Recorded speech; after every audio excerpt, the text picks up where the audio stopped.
이 방송은 짧게 한 작품에 대한 리뷰만 듣고 싶은 분들을 위한 요약본입니다. 전체 방송에는 더 풍성한 내용이 담겨 있으니까요. 책플릭스 채널을 확인해 주세요. 영화고요. 월플라워라는 작품입니다. 월플라워. 숨겨진 명작. 이게 생각보다 본 사람들은 다 좋아해요. 그래서 평점 되게 높은데 많이 좀 안 알려진 것 같아서 네, 처음 들어요. 제가 덕 PD의 덕심을 물려받아서 저도 정말 찐 팬으로서 가져왔습니다. 근데 이 영화 월플라워라는 단어가 좀 낯설잖아요. 딱 네. 무슨 뜻인지 무슨 와닿진 말이죠? 않을 수도 있는데 월플라워가 쉽게 말해서 월 플라워예요. 벽에 피어 있는 꽃. 이게 약간 여기서 출발해 보면 이제 어떤 미국의 이제 파티나 이런 데를 떠올려 보시면 인싸들은 가운데서 춤추고 있고 막 대화하고 있고 이런데 아싸들은 어디 있을까요? 벽에 붙어 점점 있는 뒤로 거 가다가 아닌가요? 뒤로 가다가 이제 벽에 더 이상 갈 곳이 없는 벽에 붙어 있는 거죠. 그러니까 내 파트너나 같이 얘기할 친구가 없어서 벽에만 이렇게 붙어서 어떡해. 있는 그런 소위 아싸들을 말하는 게 이제 월플라워라는 어떤 단어인데요. 거기다 꽃을 붙였네요. 벽에 펴서 있어서 그런가? 모르겠어. 너무 슬프지 않아요? 그 단어 괜히 더 자체로? 슬퍼. 알고 이미지를 떠올리면 슬픈데 영어 제목이 되게 재밌어요. The Perks of Being a Wallflower라고 하는데 펄크가 뭐냐면 특혜? 특전? 이런 거예요. 그러니까 뭐가 되는 것의 특혜가 뭐냐. 월플라워의 특전, 월플라워로서 누릴 수 있는 특권이라는 거예요. 영화 제목이. 그러니까 아싸여도 좋은 점인 거죠. 내가 아싸로서 누릴 수 있는 장점이 있다라는 거예요. 그게 뭘까? 이걸 생각하면서 영화를 보시면 좋을 것 같습니다. 영화 줄거리를 좀 소개를 해드리면 참고로 이건 원작 소설이 있어요. 근데 이 원작 소설을 쓴 그 작가가 이 영화의 감독을 맡기도 했는데요. 주인공 찰리가 있어요. 찰리는 우리가 다뤘던 오티스의 비밀 상담소의 그 오티스 같은 애예요. 약간 사춘기 소심한 소년의 이미지를 떠올려 주시면 출발이 될 것 같고 이 찰리 같은 경우는 어떤 트라우마들에 시달려요. 자기가 소중하게 여겼던 사람들을 상실한 경험이 있는 친구고 이제 이 고등학교 시절이 시작된 거예요. 그래서 너무 학교 생활이 끔찍한 애예요. 그러니까 막 남은 날들이 너무 많게 느껴지는 하루하루가 그냥 빨리 지나갔으면 좋겠는 그런 한 소년을 떠올리면 돼요. 그래서 예를 들면 이 친구는 되게 문학의 소질이 있어요. 근데 그래서 자기가 가장 좋아하는 그 영어 문학 수업에서 엄청 좋아하면서 들어요, 그 수업을. 근데 정답을 다 알고 있는데도 손을 절대로 들지 않는 그런 류의 친구인 거예요. 주목받기 싫은가? 그렇죠. 줌이었으면 달랐을까 싶긴 하지만. 그러니까 근데 고등학생인 거야. 그래서 선생님은 얘 재능을 조금 알아보고 눈여겨보는데 얘는 자꾸 숨어드는 그런 찰리라는 친구가 주인공입니다. 근데 이제 찰리는 고등학교 생활 너무 힘들잖아요. 자기는 친구도 못 사귀고 그냥 괴롭고 그다음에 그 트라우마는 계속해서 날 괴롭히고 근데 그걸 이제 가족들이랑도 좀 나누기 좀 어려운 부분이 있고 그렇게 살아가는데 되게 우연히 학교에서 좀 괴짜로 통하는 어떤 친구들을 만나면서 시작되는 영화예요. 거기도 아싼가요? 거기도 일종의 아싼데 즐거운 아싼 거예요. 그러니까 내가 세상을 왕따시킨 케이스? 이상한 놈인 거지. 그치. 쉽게 말해. 다른 애들은 얘네를 안 껴줘요. 그치. 인싸는 아니야, 정확하게. 근데 본인들은 전혀 그거에 있어서 개의치 않아. 내가 따돌림 당했다, 내가 소외당했다, 배척당했다라고 느끼지 않아요.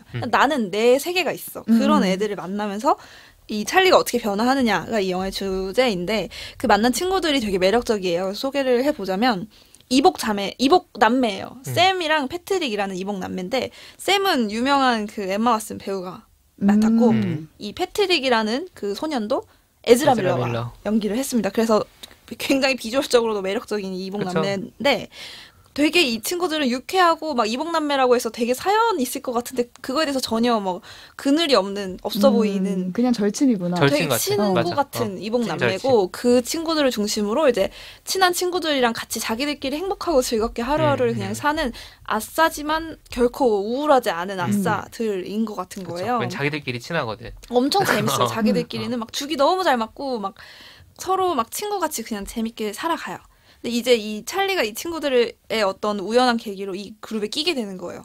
그래서 월플라워였던 이 찰리는 이 월플라워들 사이에서 자기만의 어떤 세상을 만들어 나가기 시작하는데 어떻게 될까요?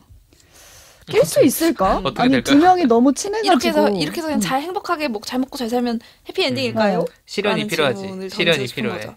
그래서 사실은 이 영화는 성장 영화거든요. 그러니까 찰리와 또 찰리를 둘러싼 이 친구들의 성장 영화인데 이렇게 서로 이제 관계 맺고 서로의 어떤 상처들을 알게 되면서 더 친밀해지게 돼요, 이 친구들은. 근데 샘하고 패트릭도 되게 유쾌한 아싸지만 그늘이 없어 보인다고 해서 그늘이 없는 사람은 건 아니거든요. 예를 들면 샘 같은 경우는 항상 나쁜 남자, 자기를 이제 학대하거나 소홀히 대하는 남자들과의 연애에 시달리는 여성이고, 이 패트릭 같은 경우는 동성애자라는 이유로 자기가 세상으로부터 받은 상처도 있고 자기가 만났던 다른 남자한테 받은 상처들도 있고 그런 것에서 어쨌든 극복해 보려고 하는 인물이에요.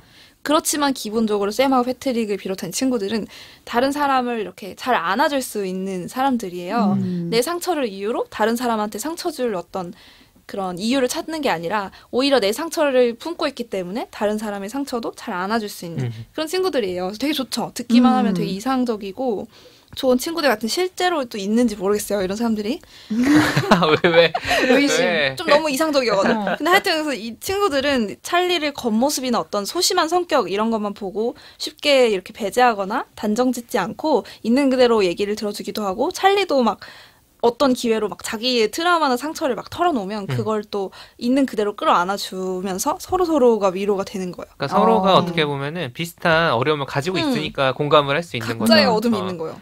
그리고 그거를 다른 사람이 받아주니까 나도 그 사람 얘기를 그렇지. 받아줄 용의가 생기는 거죠. 제가 읽었던 표현 중에 그런 게 있어요. 각자가 진창 속에 빠져 있는데 각자를 이렇게 지렛대 삼아서 그 진창에서 서로 나오려고 노력을 하는 거예요. 그러니까 서로를 힘을 삼아서 이렇게 빠져나올 수 있게 서로를 지지해주는 그런 어떤 경험들을 하면서 이제 어느 순간 작별의 시간도 찾아와요. 그래서 왜? 계속 함께 학교 다니잖아. 그 이유가 뭐냐면 샘하고 패트릭이 되게 친구인데 선배예요. 우리나라 정서가 달라요. 그러네. 쉽게 말해서 고1 신입생이 고3이랑 어울려서 치는 거야. 그 우리나라 이뤄질 수 없는 이야기인데. 그래서 내가 자꾸 회의적인 거야. 우리나라에서 조금 어렵겠다. 하여튼 되게 친하게 지내는데 얘네는 이제 수능 보고 대학을 가야 되니까 떠나고, 찰리는 아직 그 1학년이 끝난 거지. 찰리 어떡해요. 찰리는 혼자 남게 혼자 남게 되는데 되는 거지. 찰리 그 신입 초반의 찰리랑 이제 이 친구들이 떠나고 난 후에 찰리는 엄연히 다른 다른 사람이야. 사람이에요. 그걸 상징하는 게 선생님이 뭔가 질문했을 때 손을 90도로 들어요. 헤르미온느처럼. 엠마와스는 아닌데 찰리가 이제는 90도로 손을 들고 대답을 하고, 이 영화를 통틀어서 가장 유명하고 가장 인상 깊은 씬이 있는데, 이 샘과 패트릭과 찰리가 같이 이제 차를 타고 터널을 통과하는데 에마 왓슨이 맡은 그 샘이라는 캐릭터가 차에 그 화물칸인가? 거기 서가지고 이렇게 타이타닉처럼 팔을 공중으로 뻗고 자유롭네. 그 공기를 느끼면서 엄청 자유로움을 느끼는 그런 씬이 있어요. 근데 그게 정말 표정이 되게 복잡한 여러 감정을 담고 있어요. 되게 슬프기도 하고 좀 자유로운 해방감 같기도 하면서 뭔가 되게 복잡다단한 얼굴인데, 이 영화 후반에서 그 표정을 찰리가 해요. 찰리가 그 차에서 이렇게 그 팔을 뻗고 달리면서 그 해방감과 어떤 복잡한 감정을 담은 얼굴을 이제는 찰리가 보여주고 있어요. 그게 약간 상징했던 것 같아요. 근데 이제 이게 복잡하고 극적인 드라마틱한 사건이 일어나는 영화는 아니에요. 인물들의 배경은 되게 극적일 수 있지만 그거를 부각시키는 게 아니라 이 찰리가 이 친구들이랑 하루하루를 지나보내면서 어떻게 변화했냐 요거를 보여주는데, 스며드는 거죠 사실 그 변화가. 진짜 스며든다는 표현이 맞는 게, 찰리한테 필요했던 거는 어떤 이제 극적인 거, 막 사실은 좀 찰리가 샘을 막 좀 좋아하는 감정도 있고 근데 그런 극적인 연애 막 이런 게 찰리를 구원해준 게 아니라 그냥 찰리를 딱 함부로 이렇게 단정하거나 함부로 이렇게 판단하지 않고 있는 그대로 곁에 있어줘야 하는 그런 안전망, 그런 최소한의 지지 같은 것들이었던 것 같아요. 그래서 이 공동체가 있었기 때문에 찰리는 자기 스스로 이제 뭔가 깨고 나올 수 있었던 것 같고, 좀 그래서 이제 하이틴 영화처럼 보이지만 아니에요. 어떻게 보면 허무할 수도 있고 막 밍숭맹숭한 맛일 수도 있지만 그래도 뜨끈뜨끈 군부를 떼주는 따뜻한 정서가 있는 성장 영화예요. 책플릭스.